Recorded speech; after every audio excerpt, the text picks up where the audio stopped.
हाथरस के सादाबाद में बहुजन समाज पार्टी द्वारा एक दिवसीय कार्यकर्ता कैडर कैंप का आयोजन किया गया। इस समय भाजपा तथा रालोद के कई कार्यकर्ता तथा नेता अपनी पार्टी छोड़कर बसपा में शामिल हुए। कैडर कैंप को संबोधित करते हुए बसपा नेता डॉक्टर अमीन शर्मा ने कहा कि 2022 में होने वाले विधानसभा चुनाव में प्रत्येक कार्यकर्ता और पदाधिकारी को पूरी ईमानदारी और मेहनत से पार्टी के प्रत्याशी को जिताकर बसपा की राष्ट्रीय अध्यक्ष मायावती को यूपी की सीएम बनाना है। अलीगढ़ मंडल के सेक्टर प्रभारियों ने कार्यकर्ताओं को संबोधित करते हुए कहा कि चुनाव में ज्यादा समय नहीं है, इसलिए कार्यकर्ता बूथ स्तर पर पार्टी को मजबूत करने के लिए मेहनत करें, लोगों को पार्टी की नीतियों के बारे में बताकर उन्हें पार्टी से जोड़ने का प्रयास करें। राजस्थान में 492 सीट्स के लिए हुए पंचायत समिति के इलेक्शन में अब तक कांग्रेस ने 143 तो बीजेपी ने 94 सीट्स पर जीत हासिल की है।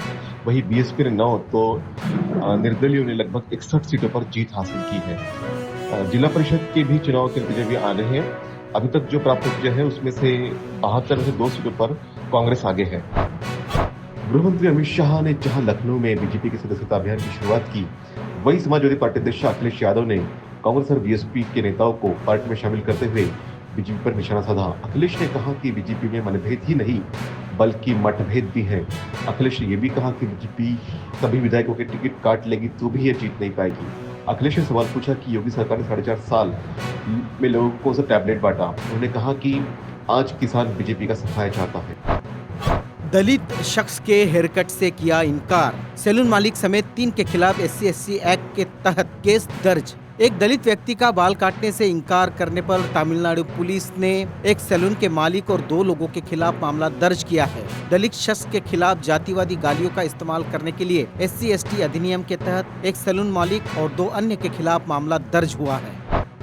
आंध्र प्रदेश कैबिनेट ने 2021 के लिए राष्ट्रीय जनगणना आयोजित करते समय केंद्र से अन्य पिछड़े वर्गों यानी कि OBC की गणना के लिए जाति आधारित जनगणना का अनुरोध करने का फैसला किया है। कैबिनेट ने राज्य के पिछड़ा वर्ग मंत्री सी वेणुगोपाल कृष्ण को आगामी विधानसभा सत्र में एक प्रस्ताव पेश करने के लिए अधिकृत किया गया है, जिसमें भारत सरकार से 2021 की आम जनगणना आयोजित करते समय OBC की जाति जनगणना करने का अनुरोध किया जाएगा। राज्य के सूचना एवं जनसंपर्क मंत्री परनी वेंकटरमैया ने कैबिनेट बैठक के बाद संवाददाताओं को बताया। कांग्रेस नेता राहुल गांधी ने ट्विटर पर उत्तरी त्रिपुरा में मस्जिदों और मुस्लिम इलाकों पर कथित हमलों को लेकर सरकार की आलोचना की। राहुल गांधी ने एक ट्वीट में कहा कि सरकार नाटक कर रही है कि पूर्वोत्तर राज्य में कोई समस्या नहीं है। राहुल गांधी का ट्वीट विश्व हिंदू परिषद द्वारा उत्तरी त्रिपुरा के धर्मनगर में एक रैली निकालने के बाद आया है, जिसके बाद पानीसागर उपमंडल में एक मस्जिद में कथित रूप से तोड़फोड़ की गई थी और इस सप्ताह की शुरुआत में मुस्लिम समुदाय के लोगों के घरों में भी तोड़फोड़ की गई थी। कांग्रेस महासचिव प्रियंका गांधी वाड्रा उत्तर प्रदेश के ललितपुर पहुंची हैं, जहां उन्होंने मृतक किसान भोगीपाल के परिजनों से मुलाकात की। प्रियंका गांधी ने इस दौरान मृतक किसान के परिवार से बातचीत कर उनका हाल जाना। इस दौरान प्रियंका ने परिवार को सांत्वना देते हुए हर संभव मदद का भरोसा भी दिखाया। प्रियंका गांधी के इस दौरे पर कांग्रेस के वरिष्ठ नेता प्रदीप जैन आदित्य भी उनके साथ थे। उपचुनाव में दांव पर पप्पू यादव की सियासी साख परिणाम तय करेंगे कांग्रेस में उनका भविष्य। बिहार में उपचुनाव जहां कांग्रेस पार्टी की सियासी साख कितनी बची है बताने का काम करेगी, वहीं पप्पू यादव जो कांग्रेस की शरण में है उनके राजनीतिक भविष्य को भी तय करेगी। कहा जा रहा है कि पप्पू यादव की पत्नी रंजित रंजन की कोशिशों के बाद भी कांग्रेस ने उनके एंट्री को वेटिंग लिस्ट में रखा है। राष्ट्रीय आदिवासी नृत्य महोत्सव 2001 की शुरुआत हुई है। झारखंड के मुख्यमंत्री हेमंत सोरेन ने छत्तीसगढ़ की राजधानी रायपुर के साइंस कॉलेज मैदान में राष्ट्रीय आदिवासी नृत्य महोत्सव एवं राज्योत्सव 2021 का दीप जलाकर शुभारंभ किया है। समारोह की अध्यक्षता छत्तीसगढ़ के मुख्यमंत्री भूपेश बघेल ने की है। शुभारंभ समारोह में हेमंत सोरेन और भूपेश बघेल, पूर्व राज्य मंत्री सदस्य BK हरिप्रसाद, युगांडा और पैलेस्टाइन के काउंसलर और अन्य अतिथियों ने गौर मुकुट और वाद्य यंत्र मांदर धारण कर इस महोत्सव में शामिल कलाकारों का उत्साहवर्धन किया। देश समेत पश्चिम बंगाल में लगातार बढ़ते पेट्रोल डीजल के दामों के विरोध में जगह जगह विरोध प्रदर्शन हो रहे हैं। इस बीच कोलकाता और आसपास के जिलों में Paschim Bangal petrol pump dealers association ने विरोध दर्ज कराया। यहां 30 मिनट के लिए पेट्रोल और डीजल की बिक्री बंद कर दी गई और फिलिंग स्टेशनों पर लाइट बंद कर दी गई। दरअसल पेट्रोल और डीजल की कीमतों में लगातार उछाल आने से आम लोगों के साथ साथ डीलर्स भी परेशान हैं।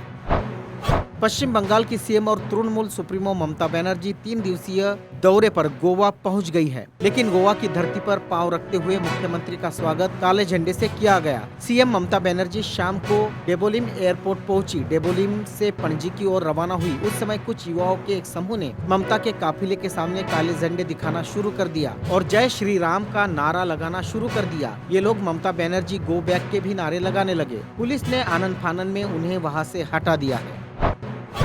अभिनेत्री नफीसा अली पार्टी प्रमुख और पश्चिम बंगाल की मुख्यमंत्री ममता बनर्जी की मौजूदगी में गोवा में तृणमूल कांग्रेस में शामिल हो गई है। टीएमसी 2022 के विधानसभा चुनाव में गोवा में पैठ बनाने की कोशिश कर रही है। ममता बनर्जी गुरुवार की शाम को राज्य के अपने पहले दौरे पर गोवा पहुंची। इस दौरे को चुनाव से पहले बीजेपी शासित राज्यों में राजनीतिक मूड का आकलन करने के उनके प्रयास के रूप में देखा जा रहा है। संयुक्त किसान मोर्चा के नेता राकेश टिकैत हरियाणा के भिवानी में किसान धरने को संबोधित करने पहुंचे। इस दौरान राकेश टिकैत ने कहा कि 3 कृषि कानूनों के लागू होने के बाद गरीबों की रोटी पर भी पूंजीपतियों का कब्जा हो जाएगा। टिकैत ने कहा कि देश में महंगाई इतनी बढ़ जाएगी कि गरीब व्यक्ति अपने बच्चों के लिए अच्छी शिक्षा और चिकित्सा तक का प्रबंध नहीं कर पाएगा। दिल्ली एवं जिला क्रिकेट संघ के चुनाव में अरुण जेटली के बेटे रोहन जेटली का पैनल अध्यक्ष सहित 4 पदों पर विजयी रहा। रोहन जेटली ने अध्यक्ष पद के लिए 1658 वोट हासिल कर एक तरफा जीत हासिल की, जबकि उनके सामने चुनाव लड़ रहे विकास सिंह को केवल 662 वोट ही हासिल हुए। सोशल मीडिया पर दुष्प्रचार को टक्कर देने के लिए पंजाब कांग्रेस ने भी पूरी तैयारी कर ली है। पंजाब कांग्रेस ने 21 जनरल सेक्रेटरी और सेक्रेटरी नियुक्त कर दिए हैं, जो चुनाव के वक्त पंजाब कांग्रेस के लिए सोशल मीडिया पर जंग लड़ेंगे। इसमें तालमेल के लिए नवजोत सिंह सिद्धू और सरकार के खेमे के लोगों को शामिल किया गया है। यही नहीं, अकाली दल के आईटी विंग के हेड परमिंदर बराट को भी कांग्रेस ने अपने साथ मिला लिया है। कांग्रेस इस बंदोबस्त से दोहरे लाभ की तैयारी में है। इसमें एक तो सरकार के कामकाज और सीएम चेहरे की छवि को सोशल मीडिया पर चमकाया जाएगा, वही विरोधी पार्टियों के आरोपों को भी कांग्रेस की तरफ से जवाब दिया जाएगा। 9 दिन पहले फेसबुक का नाम बदलने की चर्चा सोशल मीडिया पर जोर शोर से हुई। यह भी कहा गया कि कंपनी सालाना कॉन्फ्रेंस में नए नाम का ऐलान कर सकती है। हालांकि इसे फेसबुक से सिरे से खारिज कर दिया। अब 9 दिन बाद सब कुछ वैसा ही हुआ जैसी चर्चा थी। सोशल मीडिया कंपनी फेसबुक अब मेटा नाम से जानी जाएगी। इलोन मस्क इस समय सफलता की बुलंदियों पर सवार होकर बहुत तेजी से आगे बढ़ रहे हैं। वे दुनिया के इतिहास में सबसे अमीर शख्स बन गए हैं। उनकी दौलत $300 बिलियन के पार पहुंच गई है, जो एक अजूबा रिकॉर्ड है। उनकी दौलत का अंदाज इसी बात से लगाया जा सकता है कि पाकिस्तान, न्यूजीलैंड और पुर्तगाल जैसे देशों की अर्थव्यवस्था इनकी दौलत से कम है। अफगानिस्तान में तालिबान के शासन के अधीन गंभीर मानवीय संकट का सामना कर रहे लोगों की मदद के लिए अमेरिका $14.4 करोड़ की मदद देगा। अमेरिका के विदेश मंत्री एंटनी ब्लिंकन ने बताया कि सहायता स्वतंत्र अंतर्राष्ट्रीय और गैर सरकारी मानवीय संगठनों को सीधे प्रदान की जाएगी, जिनमें शरणार्थियों से जुड़ा संयुक्त राष्ट्र उच्चायुक्त, संयुक्त राष्ट्र बाल कोष, अंतर्राष्ट्रीय आवर्जन संगठन और विश्व स्वास्थ्य संगठन भी शामिल है। मिस्र में खेले गए वर्ल्ड किक बॉक्सिंग चैंपियनशिप में भारतीय खिलाड़ियों ने शानदार प्रदर्शन किया। भारत ने यहां कुल 26 पदक, 11 स्वर्ण, 8 रजत और 7 कांस्य जीते। इस दौरान जम्मू कश्मीर के बांदीपोरा के स्टार खिलाड़ी तजामुल इस्लाम ने दूसरी बार गोल्ड मेडल अपने नाम किया है। दक्षिण भारतीय फिल्मों के सुपरस्टार रजनीकांत की तबीयत खराब हो गई। उन्हें चेन्नई के कावेरी अस्पताल में भर्ती कराया गया है। हालांकि उन्हें रूटीन चेकअप के लिए अस्पताल ले जाया गया है, जहां वे कल तक रहेंगे। इसके बाद वे घर लौट आएंगे। टॉलीवुड ट्रेड एनालिस्ट रमेश बाला के मुताबिक रजनीकांत की पत्नी लता ने कहा है कि यह थलाइवा की रूटीन मेडिकल चेकअप है। रजनीकांत के फैंस ने उन्हें जल्द स्वस्थ होने की दुआएं करना शुरू कर दिया है।